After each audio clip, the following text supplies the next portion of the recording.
Hola, ¿cómo va? En este video vamos a trabajar con la comedia palliata, es decir, con un subgénero dramático que se desarrolla al interior del campo literario romano entre los siglos III y II a.C. y tiene como exponentes conservados, es decir, los dos comediógrafos cuyas obras nos han llegado enteras o casi enteras, a Plauto y a Terencio. No porque hayan sido los únicos comediógrafos latinos de este subgénero de la palliata, sino por esto que acabamos de decir, porque la tradición manuscrita de estos dos autores es una tradición que nos permite, por la cual nos ha llegado buena parte de su obra, si no toda. En el caso de Terencio son solamente 6 las comedias que compuso el africano, como se lo conoce. En el caso de Plauto son muchas más.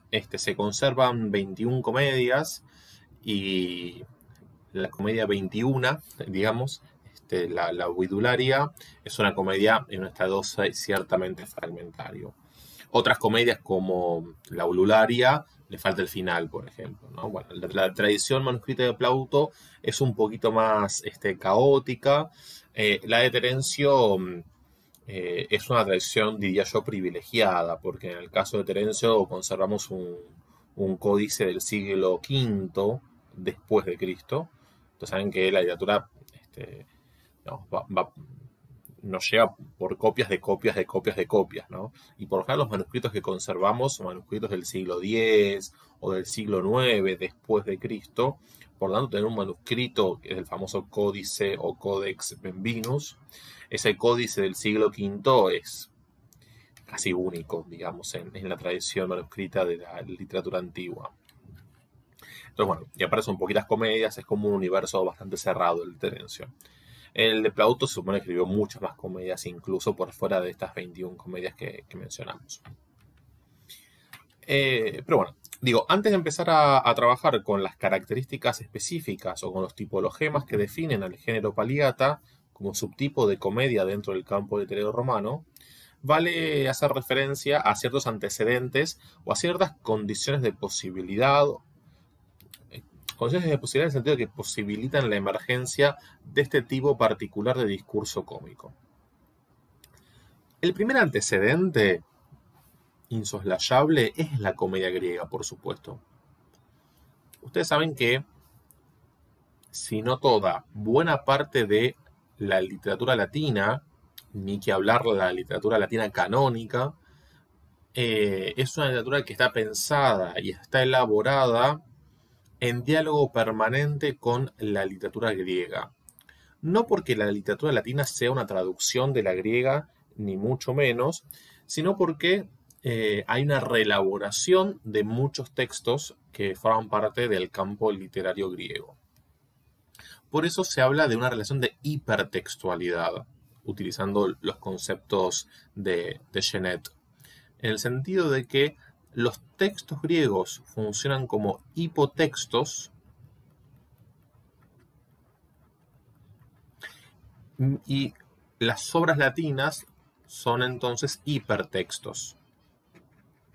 Un hipotexto es un texto que inspira o que es una fuente para la elaboración de otro texto, que, como decimos, está inspirado o tiene algún componente que retoma o relabora a ese texto fuente. Por eso Genet habla de una relación de hipertextualidad en ese sentido. Y el texto que funciona como fuente se lo conoce como hipotexto. Ahora, en particular, ¿qué comedias griegas funcionan como hipotextos para la comedia latina? En particular, la comedia nueva. ¿Por qué? Porque la comedia griega, en realidad, se divide en 3 etapas, ¿sí? Lo que se conoce como comedia antigua o arjaia, comedia media o mese, y esto que decíamos recién, comedia nueva o lanea. 3 etapas sucesivas, en orden cronológico, que están organizadas o que la crítica las identifica en función de ciertas figuras emblemáticas que han desarrollado determinado tipo de comedia. Una figura ineludible es la figura de Aristófanes, efectivamente. Aristófanes es el exponente de la comedia antigua griega, de la Arjaia, que es una comedia del siglo IV, sobre todo, y que podremos caracterizar como una comedia donde predomina la invectiva y la crítica política. Es frecuente incluso que personajes de la época aparezcan en la comedia. Sócrates, sin ir más lejos, es un personaje que aparece y hasta es parodiado por Aristófanes. Es una comedia que abiertamente incorpora al interior de su discurso hechos o procesos históricos contemporáneos, alguna guerra como la guerra del Peloponeso, u otros enfrentamientos bélicos que agitan la comunidad griega o las distintas poleis griegas. Bueno, eso aparece resignificado y discutido al interior del discurso cómico aristofánico. Es una comedia, son comedias con un contenido político evidente, diría yo. Hasta una de las más ingenuas a simple vista, porque no lo es para nada, como Las aves de Aristófanes, casi que plantean la utopía de un mundo ideal que termina por volverse distópico. Es muy interesante la manera en que tiene Aristófanes de hacer una representación de la sociedad con una mirada crítica y mordaz. Después hay un estadio de transición en la comedia griega, que es la comedia media, justamente, de la cual tenemos pocas referencias, y se la ubica entre la muerte de Aristófanes en el 358 y la muerte de Alejandro Magno, en el 323. Ustedes saben que Alejandro Magno es la figura política excluyente del periodo conocido como el periodo helenístico. Es un momento en el que Grecia, por influjo de Macedonia y en particular de la mano de Alejandro Magno, bueno, ya el territorio griego empieza a expandirse en virtud de las conquistas de Alejandro a dimensiones descomunales, ¿no? Y hay un cambio de paradigma muy fuerte en ese mundo. En ese contexto surgen las filosofías helenísticas, ¿no? El estoicismo, el epicureísmo, entre otras escuelas. Los cínicos, los escépticos, todos ellos. Después de la muerte de Alejandro y ya en consolidación del periodo helenístico, tenemos la comedia nueva, cuya figura o cuyo comediógrafo saliente es Menandro, ¿sí? Que por contraste con la comedia antigua, es una comedia que supone un repliegue a la interioridad, porque se le da preponderancia o tiene preeminencia la intriga y la psicología de los personajes. Digamos que lo que se escenifica e incluso los resortes de comicidad están atados a situaciones cotidianas. Es ese tipo de comedia, más de lo cotidiano, más del ámbito de la casa, la que va a inspirar la Paliata latina. Menandro es la gran fuente de consulta de Plauto y de Terencio. A ver, Menandro, entre otros comediógrafos de la NEA, no es el único. Es quizás el más conocido o del cual tenemos mayor cantidad de texto conservado, porque se conserva bastante poco de la comedia nueva en realidad. Tenemos mucha más Paliata latina que comedia nueva griega en realidad. La comedia griega que se conserva muy bien es la de Aristófanes. Pero bueno, sobre la suerte de los autores en términos de tradición y de transmisión de textos, bueno, da para hablar largo y tendido, pero simplemente como nota al pie, aclarar que no todos los autores y no todos los textos tienen la misma suerte en términos de pervivencia o en términos de transmisión. hay autores que llegan en un muy buen estado de conservación y otros que no. Por supuesto que eso no es aleatorio y cuando decimos no tienes ni más suerte, es casi una frase hecha o un eufemismo, mejor dicho, para no decir que hay cierta cultura dominante que en determinado momento histórico priorizó ciertos textos y no otros, por decirlo también eufemísticamente. Bien, la comedia nueva es la que funciona claramente como hipotexto de la Paliata, de toda la Paliata, la de Plauto y la de Terencio. Ahora vamos a ver por qué se llama Paliata. Eso respecto de los antecedentes de la Paliata en el ámbito griego. Ahora, en el ámbito latino propiamente dicho, hay algunas manifestaciones antes de la Paliata, anteriores a la Paliata, que se consideran como manifestaciones preteatrales o prototeatrales, que son los versus Fescenini, la Satura y la Atelana. En realidad son formas dramáticas que acontecen en el espacio de la calle y que suponen un grado de improvisación muy alto, porque son formas que no tienen un texto previo o un guión previo, sino que se improvisa cierta situación, casi como un sketch o un paso de comedia, de tono burlesco, satírico a veces, pero no supone una mayor elaboración que esto que estamos diciendo. Y sabemos que han existido estas manifestaciones prototeatrales porque algunos historiadores, como Tito Livio, entre otros, remiten a estas formas. Ahora sí, formas de comedia propiamente dicha, estandarizadas en el campo romano, tenemos estas cuatro: la Paliata, la Togata, la Atelana y el Mimus o Mimo. La Paliata, ¿sí? Esto que estábamos mencionando desde el comienzo, es esta comedia inspirada en la comedia nueva griega, de ambientación y personajes griegos, con argumento complejo de naturaleza festiva y atención prioritaria a lo literario por sobre lo corporal.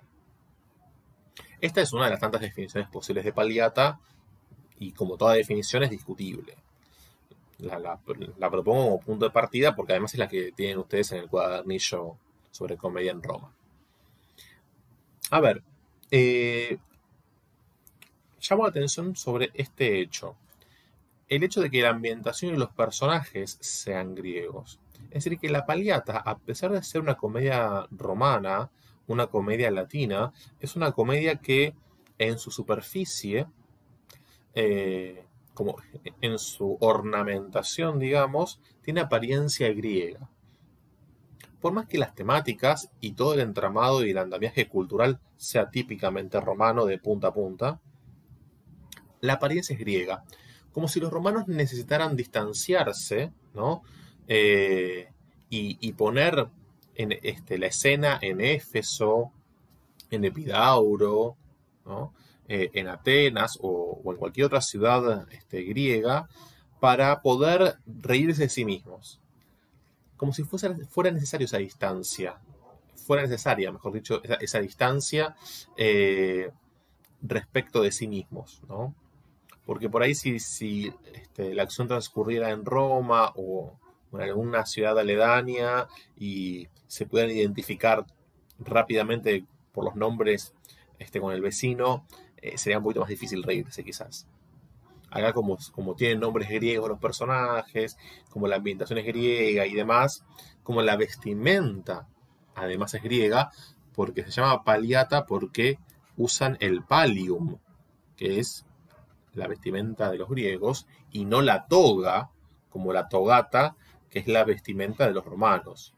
Claramente el éxito que tiene la Paliata no se puede comparar con la poca pervivencia de la togata, ¿sí? Y fíjense esta idea de que la Paliata está construida sobre la base de modelos griegos. En el caso de la togata, no. La togata es una comedia de ambientación y de personajes romanos o itálicos, con argumento complejo. Cuando se dice argumento complejo, se quiere decir que suelen fundirse más de una línea argumental o argumentativa, que hay como un cruce de dos líneas de historia. Y atención prioritaria al literario por sobre lo corporal también. Pero bueno, de la Togata casi que no tenemos ningún testimonio, ninguna fuente de consulta. El éxito en el teatro romano se lo lleva a todas luces la Paliata. Otra forma es la Atelana, que es una comedia también sin modelo griego, de ambientación y personajes itálicos tipificados, con argumento simple y breve de naturaleza festiva. Cuando decimos naturaleza festiva, en todos estos casos, queremos decir que la comedia tiene lugar en los juegos, en los ludi, ¿sí? En los ludi romani, es decir, en los juegos romanos que se celebran, según el calendario romano, en distintas fechas, en honor a tal o cual dios, en honor a tal o cual batalla, según sea el caso. Es decir, es una institución la de los juegos en Roma, y había todo tipo de entretenimientos al interior de esos juegos que además tienen una dimensión religiosa. En el caso de la Atelana, hecho el excursus, no podemos precisar si la expresión corporal predominaba sobre la literaria, aunque es probable que así fuera, porque bueno, no conservamos texto. Y por último tenemos el mimo, que es una comedia con precedentes griegos, a veces tomados como modelos, pero no siempre. Ambientación y personajes que pueden oscilar entre griegos e itálicos, y argumento simple con un claro dominio de lo corporal por sobre lo literario. ¿Sí? Cuando se habla de este predominio de lo literario o lo corporal, tiene que ver con la importancia del texto. No porque lo corporal en cualquier puesta en escena no importe, ¿no? Tiene que ver con que haya o no un trabajo con el texto o con un texto determinado previamente. Respecto de los ludi, me parece interesante traer a colación esta cita de Ver, porque enfatiza esta importancia de tener en cuenta las condiciones de representación, ¿no? Porque cuando uno lee teatro, ustedes van a leer, mejor dicho, el Miles Gloriosus, el soldado fanfarrón de Plauto. Cuando leen esa comedia o cualquier otra, cuando leen teatro en general, tengan en cuenta que están leyendo un texto irrealizado. Irrealizado en el sentido de que es un texto de naturaleza performativa. Esto es un texto que está pensado para la ejecución, para la puesta en escena, para la performance. La lectura silenciosa que cada uno hace individualmente atiende solamente a un aspecto, el literario, el dramatúrgico, si se quiere, pero no atiende a la complejidad de ese hecho literario que involucra, que comprende, a su vez, una representación. Y la representación en el sistema literario romano, mejor dicho, en el campo cultural romano, se daba en el contexto de estos ludi que estábamos mencionando. Dice Ver entonces: en tanto que todos los ludi trataban de ganar el favor del público y quienes los daban invertían recursos cada vez más exorbitantes para asegurarse de ese resultado, la supervisión del Estado mantenía la libertad de los empresarios dentro de ciertos límites. El hecho de que tan grande parte del electorado se reuniera tenía significación desde el punto de vista político. Valía la pena entretenerlos porque representaban votos. Entonces fíjense qué importante desde el punto de vista político es, o era en la Roma antigua, la organización de estos ludi. Uno incluso podría establecer algún otro parangón con usos políticos que se han hecho de algún que otro entretenimiento o de alguna otra celebración de esta índole. Sea como fuere, el punto es que el Estado romano tenía gran interés en la organización de estos ludi. Hay una figura que es la figura del edil que se encargaba justamente de gestionar estos espectáculos, y por supuesto que si organizaba unos buenos juegos y el público atendía gustoso a esos espectáculos, bueno, ya empezaba este edil a perfilar un poco mejor su carrera política, ganando así la adhesión popular. Para hablar acerca de la representación, tenemos que tener en cuenta cuáles eran en la antigüedad los edificios para la celebración de espectáculos. En el mundo romano hay tres tipos de edificios: el teatro, el anfiteatro y el circo. Construcciones y estructuras arquitectónicas variadas para fines variados, de los cuales conservamos algunas que otras ruinas en mejor o peor estado, como ustedes saben. Vamos a ver incluso algunas imágenes contemporáneas de lo que se conserva. Si hablamos del teatro romano, acá tenemos un corte transversal, la planta y sección de un teatro romano según Vitruvio, y fíjense que se diferencia del teatro griego por la planta semicircular, ¿no? Acá tenemos la escaena, o lo que se conoce como la escena, y esta planta semicircular donde se ubica el auditorio. En el teatro podemos distinguir tres zonas que están claramente diferenciadas: la escaena, la orquestra y la cauea. Lo que ven ahora pintado de azul, violeta, o un intermedio entre esos dos colores, es la escaena. Es el conjunto del escenario, los elementos y las salas necesarias para el correcto funcionamiento de las representaciones. Se divide en proscaenium, es decir, la parte de atrás del escenario, como si fuese la parte de la utilería, y la frontscaena, la parte de enfrente.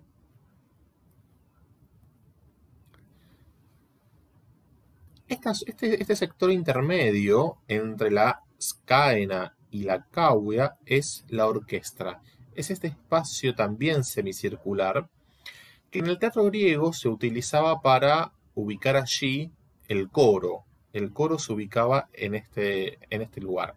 En el teatro romano no tiene coro, entonces en la orquestra se sientan algunos espectadores distinguidos, pero de un modo u otro no es un espacio que utilizaran los actores. Y digo actores y no actrices porque los actores eran siempre hombres, y por eso el teatro antiguo es un teatro de máscaras, porque un mismo actor puede desempeñar roles masculinos o femeninos cambiando simplemente la máscara.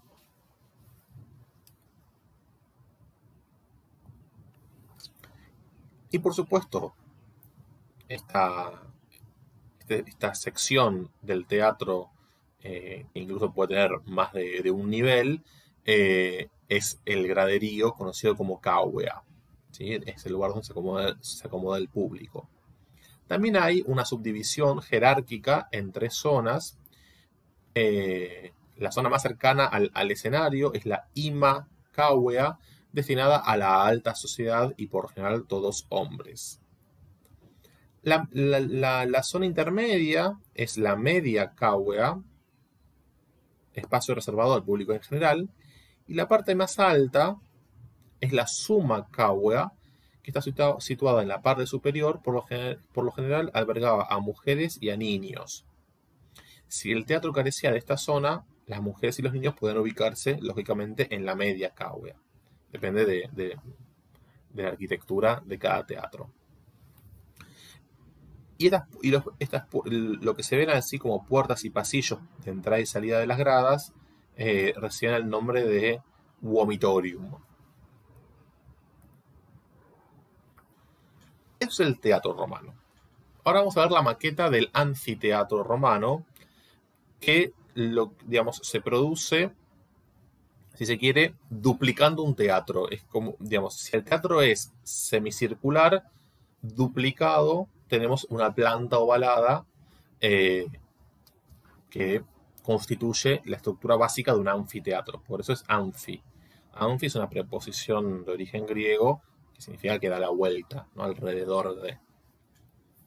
Se utilizaba el anfiteatro para la lucha de gladiadores, caza de animales o batallas navales. Fíjense cómo cada edificio antiguo tenía una funcionalidad diferente.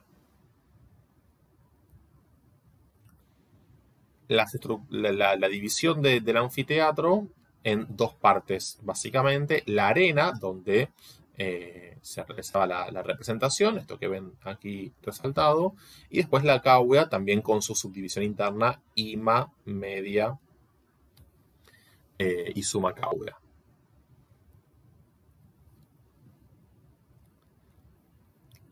El tercer y último edificio que vamos a ver así en maquetas antes de pasar a las fotos de lo que conservamos. El Circo Romano es el edificio en el que se realizaban carreras de carros, caballos y otros espectáculos de orden hípico. Y también podemos distinguir tres zonas muy bien diferenciadas. La zona de la cauga con gradas, pero ahora rectas, ya la altura es diferente, y semicirculares también, con las respectivas puertas, ¿no? La Porta Pompae y la Porta Triumphalis, ¿no? Las puertas que se ven aquí. Y además las puertas para el público en general. Después tenemos la zona de la arena, donde se desarrolla el espectáculo, y esta espina que está en el medio, esta construcción de planta rectangular que separa en dos lados la arena, porque las carreras implicaba justamente dar una vuelta, o más de una, en torno alrededor, digamos. Esta es una maqueta de la ciudad de Roma actual, con digamos la ubicación de estos de algunos de estos monumentos que se conservan. El Teatro Marcelo, el Circo Máximo y, por supuesto, el Coliseo. Vamos a ver, igual no están así como parece acá, ¿no? Esta es no es una maqueta, me expresé mal. Pasa que la Roma actual, digamos, esto está está en el mismo lugar, solo que con el paso del tiempo sobre estos edificios. Quiero decir, es una maqueta de Roma con una representación de los edificios como si estuviesen completos, digamos. Es como para ubicarlos. Lo que importa más allá de todo esto es la cercanía del Tíber, ¿no? Me parece que eso es lo que importa. Pensan que el Tíber atraviesa Roma, ¿no? Bueno, este es el Teatro Marcelo. Es un teatro que se construye por primera vez en el 54. Perdón, en el 54 no se construye el Teatro Marcelo. El Teatro Marcelo es posterior, pero en el 54 Pompeyo construye el primer teatro de piedra, esto quería decir. Porque hasta entonces eran de madera, eran muy rudimentarios los teatros. Siguieron el teatro de Balbo y el de Marcelo. Este último es el único que queda en pie entre el Capitolio y el Tíber.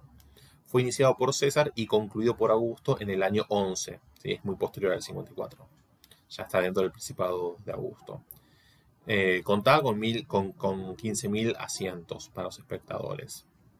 Se conservan, o estos restos que se conservan, se debe a que en la Edad Media este teatro fue utilizado como fortaleza de familias patricias romanas.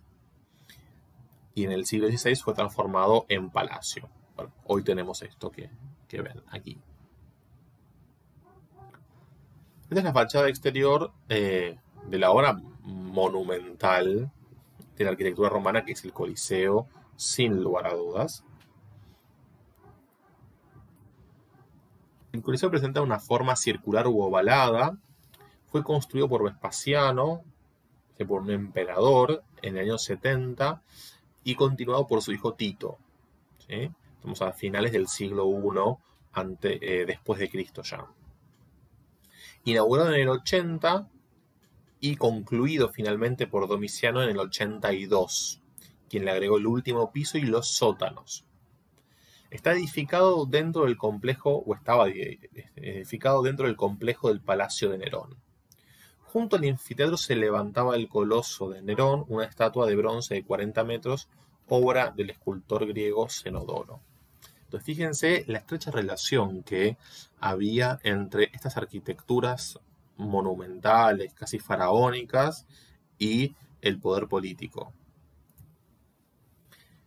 Bueno, esta es una foto del interior, es una foto actual del interior del Coliseo, donde podemos ver claramente estos distintos niveles y pisos en que se ubicaba los espectadores.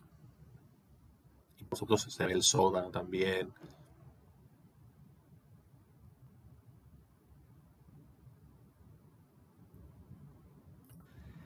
En la arena hay una plataforma de madera, o había, que es lo que queda, ¿no? Cubierta de arena que ya no se conserva. En el subsuelo, es decir, esto que se ve acá, en el subsuelo está caracterizado por túneles y mazmorras donde se alojaban los gladiadores, los condenados y los animales, que era parte de... Bueno, saben que estos espectáculos en el Coliseo, de una brutalidad como la que ven en las películas, y por supuesto, en función de, digamos, del mecanismo de esclavitud, ¿no? que funcionaba en la antigüedad. Vale decir, ahora, ya que mencionamos a los gladiadores, que los gladiadores, junto con los actores y junto con las prostitutas, son tres roles que, desde el punto de vista cultural romano, forman parte de la categoría de los infames, es decir, los que no tienen fama, los que no tienen reputación, ¿no? No tienen reputación o son infames, insisto, los actores, los gladiadores y las prostitutas,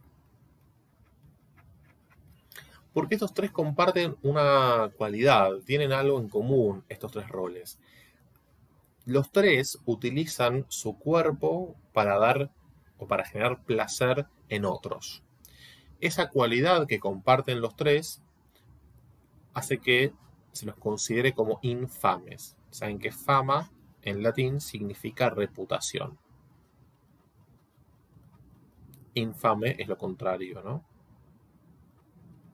Carentes de reputación. Algunos consideran que esta condición de infames hacía que los actores usaran máscaras, ¿no? Como para que no fueran reconocidos como tales y por ende pudieran reinsertarse socialmente una vez concluida la representación, la función. Bueno, volviendo al Coliseo. Contaba con un velario o cubierta de tela desplegable que se apoyaba sobre un entramado de cuerdas también. La caua, el graderío, está dividido a su vez en grados. Esos pisos que mencionábamos, siempre la división en pisos en todos esos edificios depende de este criterio casi democrático, ¿no? Según las clases sociales. Había 3 pisos y hasta un cuarto orden de gradas de madera. En el podio, por supuesto, se ubicaban los senadores y los magistrados, ¿sí? La distribución, insisto, no es aleatoria. Bueno, aquí se ve el cuarto nivel. Por supuesto, estaban de pie. Los espectáculos que tenían lugar en el Coliseo eran batallas navales, cazas de fieras, ejecución de prisioneros y, por supuesto, las peleas de gladiadores. Bien, acá hay una imagen de lo que se conserva del Circo Máximo. Estamos viendo, bueno, ahora las fotos contemporáneas. Este Circo Máximo fue fundado por Tarquinio, el antiguo siglo VII a.C., ¿no? Piensen, pleno pleno surgimiento de la monarquía, diríamos, ¿no? Trajano lo reconstruye completamente en el siglo II después de Cristo, ¿sí? Ya en el periodo imperial, y Caracalla lo amplía. Bueno, por supuesto tiene una cauda semicircular y una arena dividida por un muro llamado espina, alrededor de la cual giraban los carros para cumplir las 7 vueltas previstas. Esto es lo que ya vimos cuando veíamos la maqueta del circo romano. Tenía cabida este circo máximo para 300.000 espectadores. Esto es lo que nos queda del circo. La verdad que nos queda como el espacio delimitado, podríamos decir. No mucho más. Les decíamos un rato que el teatro antiguo, y el teatro romano en particular, es un teatro de máscaras. Esto tiene que ver con una cantidad de cuestiones. Por un lado, lo que comentábamos también hace un rato acerca de esta condición de infame, casi como un outsider, podemos pensarlo, el rol del actor, ¿no? Y la máscara como este elemento que permite la posterior reinserción social concluida la función. Pero hay otras razones por las cuales el teatro romano era un teatro de máscaras. Es cierto que en los pueblos primitivos el uso de las máscaras estuvo motivado por las creencias religiosas y anímicas. En el caso del teatro romano, las funcionalidades de las máscaras tienen que ver más con, por un lado, estas cuestiones sociales y culturales a las que hacemos referencia, y por otro lado a cuestiones más pragmáticas, teniendo en cuenta, digamos,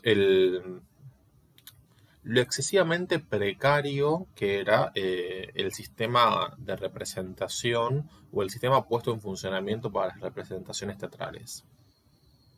¿A qué me refiero con esto? Me refiero a que no eran muchos los actores que participaban de una función.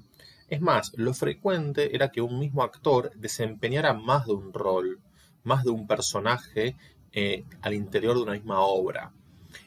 Y como decíamos también hace un rato, no solo roles masculinos, eran todos actores, sino también roles femeninos. Entonces, la máscara permite o simplifica esa cuestión a su vez. Y la máscara teatral también resuelve otra cuestión fundamental, muy típica de la Paliata, que es la cuestión del tópico del doble. Como ustedes habrán visto en el caso del Miles Gloriosus. Para presentar un personaje duplicado para generar algún tipo de equívoco, ¿no? Eso también es algo que habilita la máscara teatral. Recuerden que la palabra para máscara en griego es prosopon y en latín es persona, nada más y nada menos que la palabra persona. A partir de allí, imagínense los ríos de tinta, ¿no? Las características de estas máscaras se utilizaban máscaras blancas para personajes femeninos, morenas para los masculinos, con pelo crespo y rubio para el adolescens, este joven enamoradizo y motor de la acción, pelo rojo para los esclavos, calvas y barbudas para los senes, para los viejos, los ancianos, estos que funcionan como paterfamilias desde una domus, y con nariz y orejas deformes para el parasitus, por ejemplo. Es decir, que se verifica en el uso de las máscaras teatrales algo que en la antigüedad recibía el nombre de fisiognomía. Esta idea de que el aspecto, el cuerpo y más concretamente el rostro, tiene un correlato con el carácter o con la caracterización de un personaje. Esto era una creencia bastante arraigada en el mundo antiguo, tanto es así que hay un tratado del siglo IV que, prefiere que una persona calva es libidinosa, en fin, hay una serie de correlatos entre el aspecto o las características faciales o del rostro y el carácter de la persona. Esta cuestión de la fisiognomía, se ve reflejada en la caracterización de las máscaras y cómo este uso de las máscaras supone un código compartido con el auditorio. El auditorio conoce esta convención y puede decodificarla, entonces sabe cuando entra un personaje femenino, uno masculino, si es un esclavo, si es un Senex, si es un Parasitus, etc. Vamos a ver distintas reproducciones de máscaras antiguas, acá en un mosaico, pero tenemos conservadas máscaras en arcilla o estatuillas para ver cómo eran las máscaras en el teatro antiguo. Acá tenemos una máscara de un esclavo de la Comedia Nueva. En la parte izquierda de la pieza falta buena parte de la máscara. Esto era muy típico, ¿sí? por la arcilla y, bueno, y el estado de conservación. En la parte inferior, pegada, se conservan pocos restos de engobe, ¿sí? Que es parte del preparado de la cerámica. En la Comedia Nueva, el papel del esclavo dominante ocupa una posición importante dentro de una serie de diferentes tipos de esclavos. Configuran la máscara una melena espesa y abultada, surcos en la frente, cejas levantadas y abultadas y ojos muy abiertos, aquí con las pupilas perforadas. Uno de los distintivos importantes de los papeles del esclavo es sobre todo una boca grande y abocinada. Recuerden, esto tiene que ver con que el esclavo es el propulsor de la risa por excelencia, ¿no?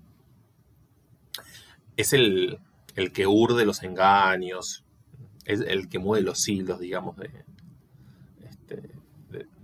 la comedia.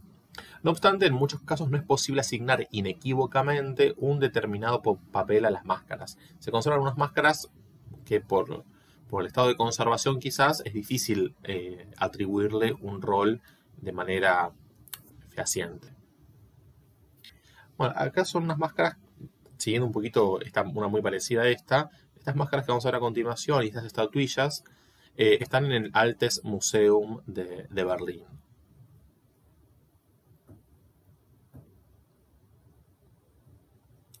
Fíjense, ¿sí? No todas están completas, pero bueno, son evidencia fehaciente del funcionamiento del teatro de máscaras. Hay varias estatuillas que se conservan también. Si vamos ahora sí a las características de la Paliata, ya que incluso adelantamos uno de los tópicos de la Paliata, que es el tópico del doble, y cómo la máscara se vincula con el tópico del doble, en el sentido de que para garantizar la duplicidad y que se genere el equívoco, bueno, la máscara resolvía de una manera muy inmediata esa cuestión desde el punto de vista técnico, ¿no? Bueno, estas piezas propias de la Paliata, como hemos visto en el video anterior, provienen de algún original griego, ¿sí? Perteneciente a la Comedia Nueva. Esto que hemos llamado hipotexto griego, ¿no? Este vínculo tiene una complejidad que excede la simple transposición lingüística y que ha sido provechosamente analizada en las últimas décadas. Esto que se dice acá tiene que ver con que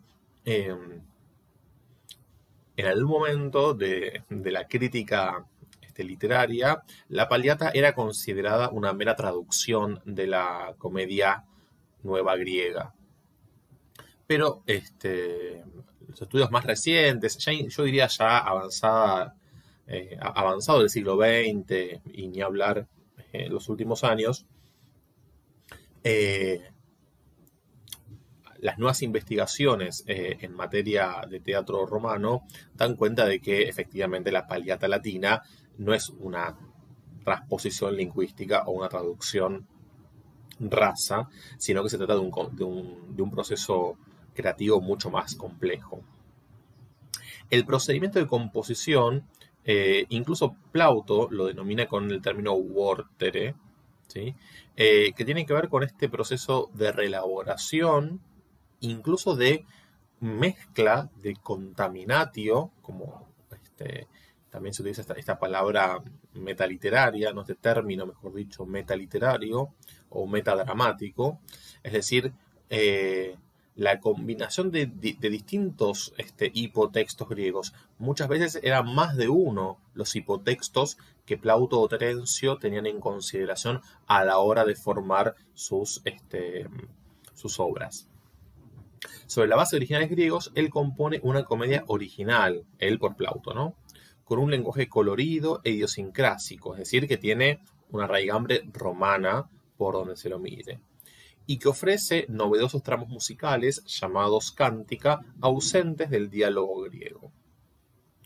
En cuanto a los argumentos, hay que decir que de comedia en comedia, dentro de la Paliata, el argumento se repite bastante, y que están centrados en un adolescens, en un joven, a veces en competencia con un senex, esto no es obligatorio, pero que desea a una jovencita llamada Virgo, es el rol que le corresponde, a la que no puede acceder por algún obstáculo.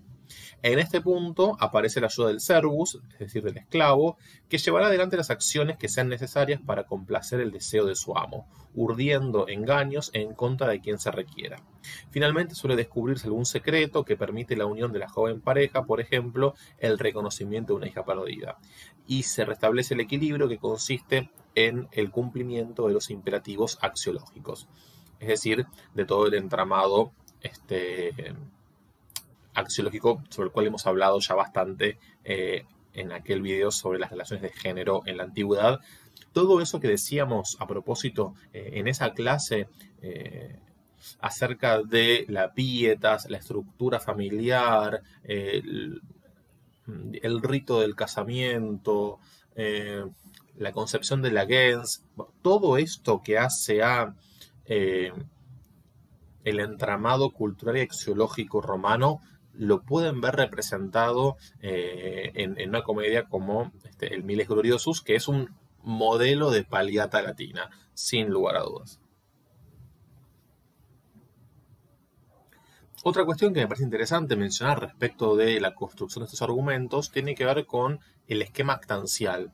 Uno puede pensar la Paliata latina en función de la distribución de los personajes en roles actanciales, ¿no? El sujeto que desea cierto objeto y tiene ayudantes u oponentes para llegar a esa meta. Ahora, antes de avanzar en la caracterización de la Paliata, conviene hacer una referencia en términos de digamos así, la definición de comedia que podemos rastrearla en la poética de Aristóteles, ¿no? Como una fuente a considerar para definir qué es una comedia en sentido amplio. Pero antes de ir al concepto de comedia, es interesante pensar qué entendía Aristóteles por la capacidad poética, cómo entendía la producción literaria en sentido amplio. Fíjense, la idea de componer una obra de esta manera, de la manera que propone Aristóteles, acerca de la producción literaria, reposa tácitamente en una determinada forma de ver la capacidad poética, a saber, la idea según la cual esa capacidad puede entenderse y definirse como techne, es decir, como técnica o como arte. Porque en realidad la palabra en griego que es techne se traduce al latín por ars, ¿no? En el sentido de actividad productiva especializada. Eso es una techne o un ars, ¿no? Lo que hoy llamaríamos más bien artesanía. Fíjense, este concepto de poesía que elabora Aristóteles es muy interesante, porque la poesía desde este punto de vista no es un arrebato de inspiración nocturna, trasnochada, y que de pronto de la nada hacer una obra, sino que tiene que ver más que nada con este proceso cuidadoso, laborioso, como el de un artesano.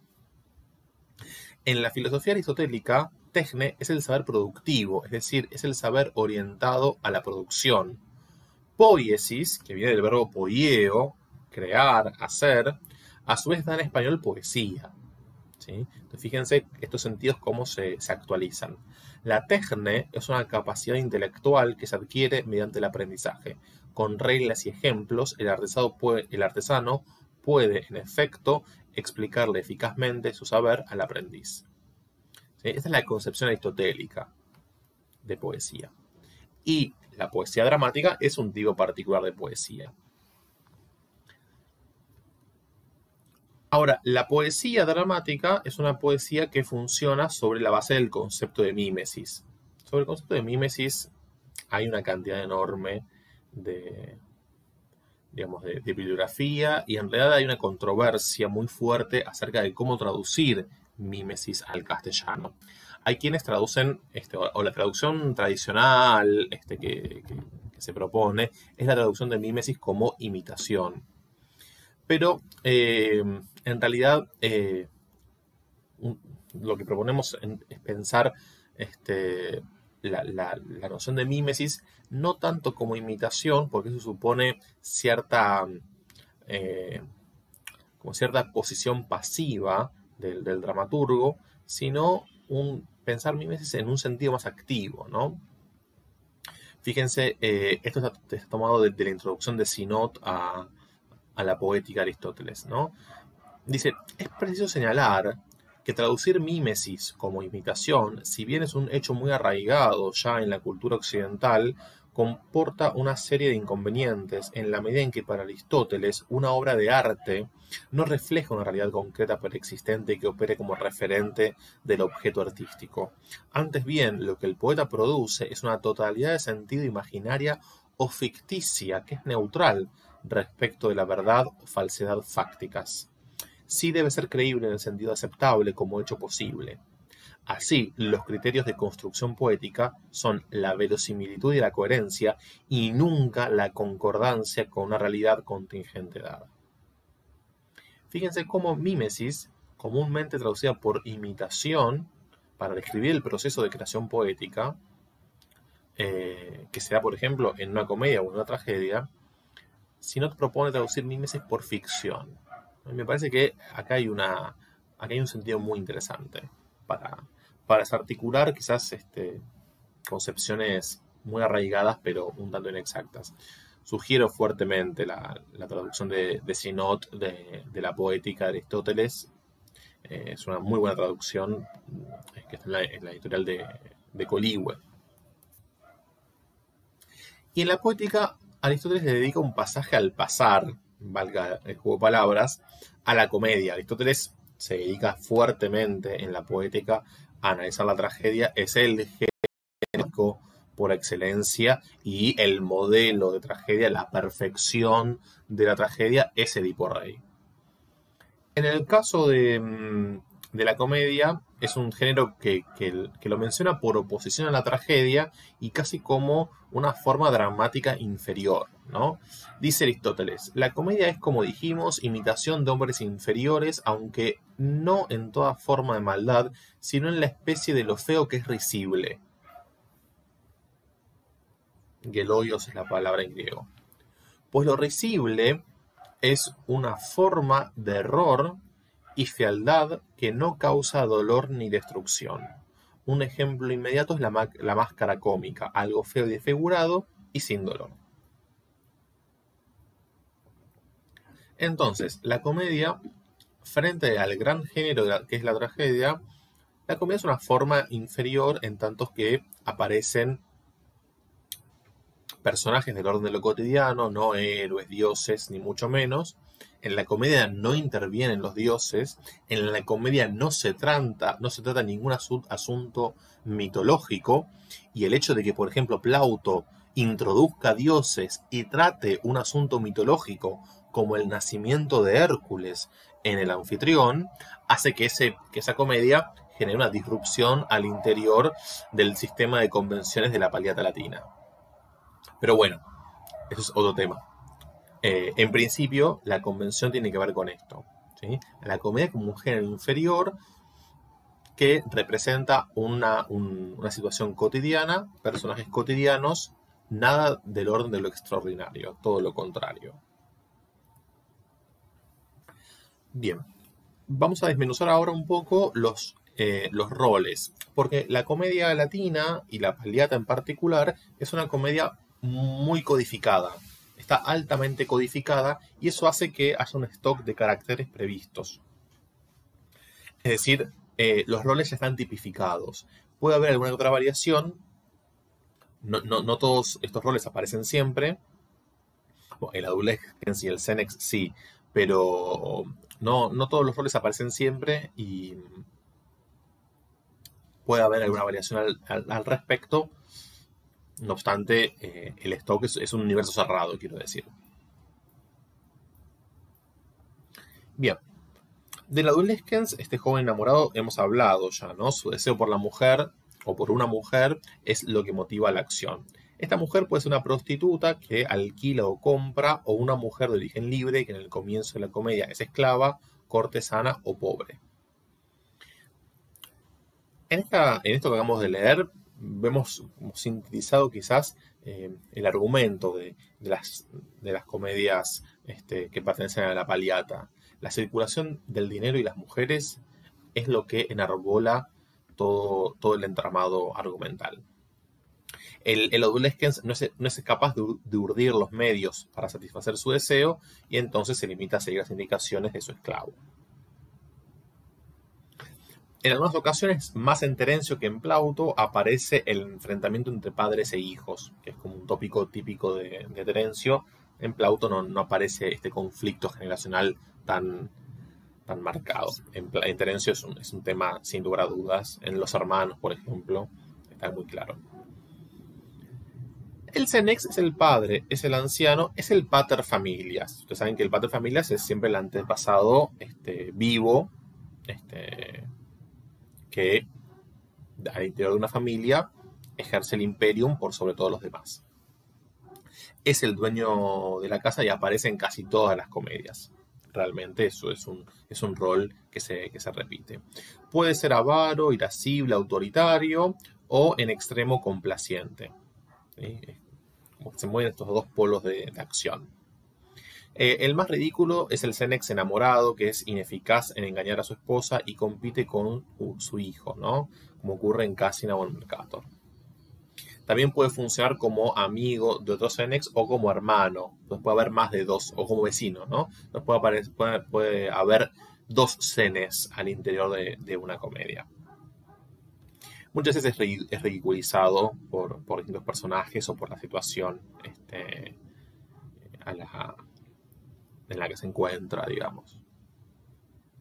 El Servus claramente es el personaje de mayor atractivo porque, bueno, mueve los hilos de la comedia, decíamos hace un rato, y es, como dice aquí, el architectus doli, ¿no? Es el arquitecto del engaño. Entonces, bueno, los esclavos plautinos, sobre todo los plautinos, son astutos, por eso se los llama servus calidus, ¿no? Es el que, bueno, maneja los hilos porque resuelve el conflicto, ¿no? Sobre todo del adolescens. En Terencio, el esclavo no es tan efectivo, salvo en el eunuco, que tienen un rol quizás más interesante, pero los esclavos no tienen el desarrollo en Terencio que se tienen en Plauto. En las comedias de Plauto, y lo van a ver en el Miles, los esclavos tienen un papel preponderante, ¿no? Y por supuesto el esclavo, como no consciente del rol que ocupa en la sociedad, no escatima en no tener, digamos así, ningún reparo moral, todo lo contrario.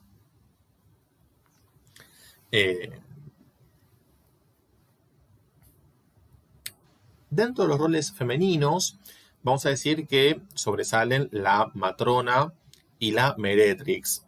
Porque la Virgo, si bien aparece, no se le da un desarrollo tan detenido, ¿no? Incluso la Anquila, que es la esclava, la contrapartida femenina del Servus, apenas se limita a contribuir en el perfil de otros personajes o a relevar algún dato clave, algo que resuelva desde el punto de vista argumental algún pasaje, pero no mucho más. La matrona y la meretrix son claramente los personajes centrales. Las matronae pueden ser exigentes, codiciosas o malhumoradas y poseer una abundante dote, ¿no? Y se les llama uxor dotata, o ser devotas de sus maridos, ¿sí? Pero bueno, es la mater familias, la matrona.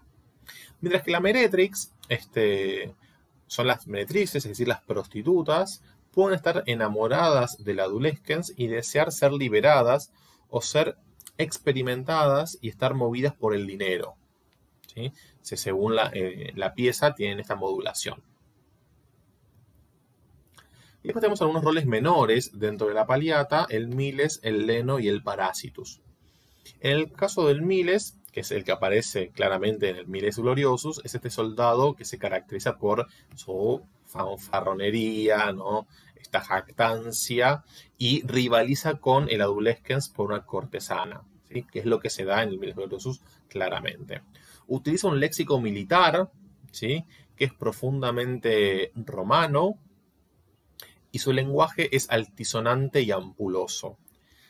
Incluso este léxico militar, el Miles lo utiliza en relación con su intención de conquistar a su objeto de deseo, que puede ser una cortesana.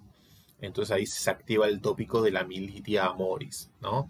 Es decir, bueno, todo este lenguaje militar asociado con los mecanismos o las estratagemas de la conquista.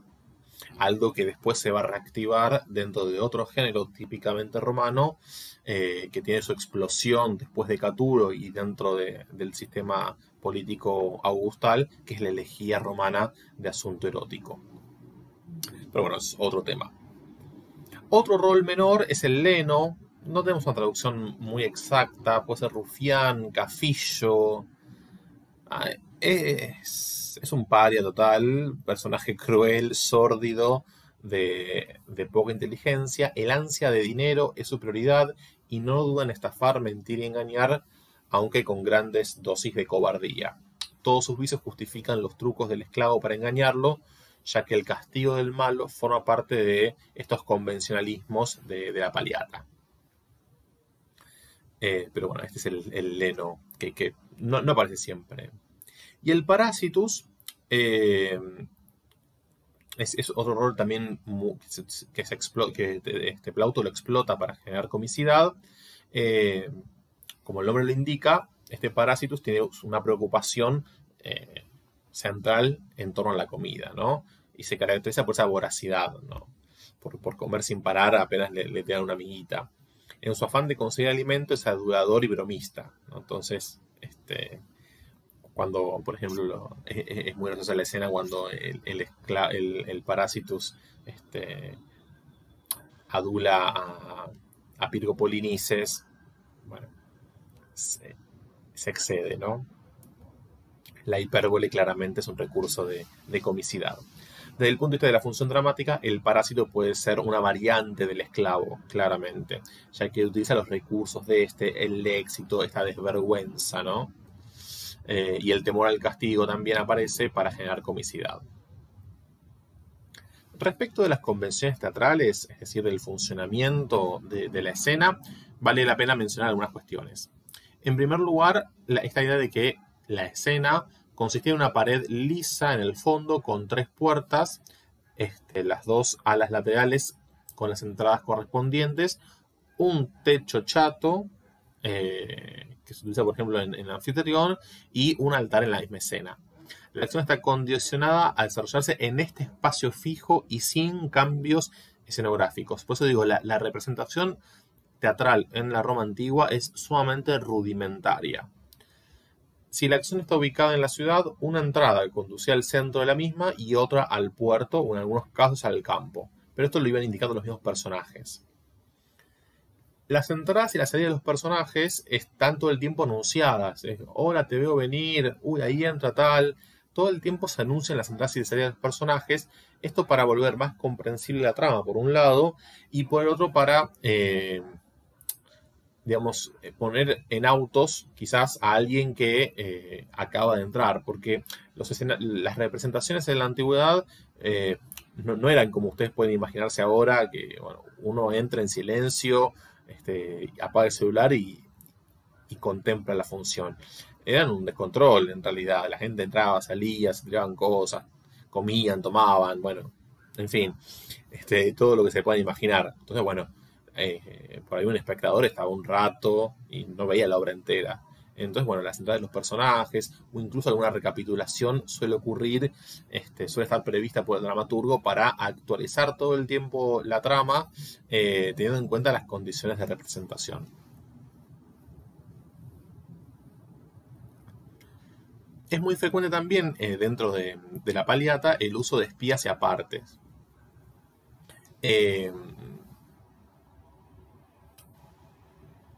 Un importante principio escénico, dice el texto entonces, establece que un personaje solo vea y oiga lo que el dramaturgo quiere. Así, es frecuente que un actor espíe a otro y escuche sus palabras sin que el primero lo advierta su presencia. Esto suele dar pie a la parte que es audible para los espectadores y no para el otro personaje, ubicado a escasos metros del habla. ¿No? Es una convención. Tiene que ver con esto o forma parte de esto del verosímil, ¿no? Aceptamos que este código de funcionamiento del teatro. El aparte que puede darse de esta forma o intercalado en el diálogo entre dos o más personajes permite hacer comentarios irónicos o burlescos que provocan comicidad. De alguna manera, el aparte es una ruptura de la ilusión dramática, porque como apostrofa o se dirige directamente al auditorio, a los espectadores, se pone de manifiesto en ese momento que lo que el espectador está viendo es una representación, es una obra de teatro, ¿no? Entonces, esa ilusión dramática en la que uno ingresa cuando sigue el decurso de la historia o de la trama, de pronto es quebrantada a propósito por este actor que recurre a la parte para generar este efecto de comicidad y hacer un comentario de lo que está ocurriendo. Entonces, es el teatro hablando del teatro. Es lo que se conoce como metateatralidad. Algo que después, en el caso de Shakespeare, se va a explotar también en un nivel muy sofisticado, ¿sí? Shakespeare basa la estética shakespeariana, diría yo, al interior del teatro isabelino, está en claro diálogo con Plauto. Con la Paliata en general, pero con Plauto en particular. El prólogo y el monólogo son otras de las convenciones teatrales propias de la Paliata. El prólogo es una parcela textual que antecede el desarrollo de la obra y en el caso de Plauto se limitan a la exposición del argumento, a mencionar el original griego, cuál es el hipotexto griego y por supuesto se pide la atención del público, ¿no? Que el público sea benevolente y se disponga a ocupar sus asientos porque la función está por comenzar. En el caso de Terencio, los prólogos son mucho más interesantes porque significan un espacio forense de disputa en el cual, en ese espacio, Terencio se defiende de sus detractores. Son espacios metaliterarios por donde se los mire, pero que reproducen las condiciones de un juicio. Entonces, el prólogo viene a defender la propuesta estética, el arte dramático, en este caso de Terencio. Por eso tienen como otro espesor quizás que los prólogos plautinos, algo más llanos desde ese punto de vista. El monólogo es otra parte prevista por la convención de la Paliata, es decir, que un personaje quede solo en escena y se dirija a la audiencia o a sí mismo o a los dioses, ¿sí? Los destinatarios explícitos o directos pueden ser múltiples. Por supuesto que un monólogo también es una forma de ruptura de la ilusión dramática. Y a veces el monólogo informa o reflexiona algo que sucedió, que sucede o sucederá. Muchas veces el monólogo se utiliza como engarce entre una escena y otra, por ahí para reponer alguna información o para reflexionar acerca de lo que está sucediendo. Finalmente quisiera proponer algunos ejes de lectura para que tengan en cuenta a la hora de abordar el análisis del Miles Gloriosus. Me parece interesante en primer término pensar en el discurso femenino, cómo aparece elaborado en esta comedia, y la idea de lo femenino vinculado con lo falaz. Porque si hay un tópico que se verifica en la Paliata latina, es el tópico de la misoginia. Me parece que hay una cantidad de elementos interesantes para pensar esta mirada que aparece sobre lo femenino en el mundo romano en general y en el discurso cómico en particular. ¿Cómo reaparece esto? El rol del Cerberus también me parece que es un eje de lectura interesante para pensar no solamente este personaje del esclavo como el ardid, el urdidor de los engaños y el que hace o el avanzar o el que motoriza, mejor dicho, la trama, sino también su rol en términos, si se quiere, metaliterarios. Cómo su rol está vinculado con los distintos niveles de ficcionalidad que propone el relato, que es sobre lo que quiero hablar o quiero mencionar brevemente a continuación. En el caso del Miles Gloriosus tenemos una clásica comedia que exhibe el tópico del doble. ¿Sí? Tienen un artículo de García Hernández sobre el tópico del doble que es clave para esta cuestión. En el caso del Miles Gloriosus, el tópico del doble tiene que ver con generar un equívoco para confundir justamente al Miles. Y sobre todo eso gira buena parte de la comedia. Pero lo que hace este tópico del doble es poner en escena un teatro. Entonces tenemos distintos niveles de ficcionalidad, o dicho de otra manera, tenemos un teatro dentro del teatro. Esta idea del teatro dentro del teatro, decíamos hace un rato, Shakespeare lo va a explotar a más no poder, y se llega incluso hasta la idea del teatrum mundi, ¿no? Esta idea del mundo como un teatro. ¿Por qué se produce este efecto, ¿no? Bueno, ¿qué semejanzas hay entre el funcionamiento del mundo y el funcionamiento de un escenario? Eso es muy interesante. Y como se produce estos distintos niveles de ficcionalidad, una ficcionalidad de primer grado y una ficcionalidad de segundo grado, en el Miles Gloriosus, esa metateatralidad complejiza mucho la obra. Quiero decir, si uno hace una lectura llana o superficial, es una lectura de entretenimiento, uno se ríe un rato, termina bien y listo. El happy end propio de toda la comedia. Ahora, si uno hace una lectura un poquito más profunda y sale de lo anecdótico, encuentra quizás estos elementos que tienen que ver con la composición y que tienen que ver con una compleja concepción de lo que es el arte dramático. Bueno, hasta acá.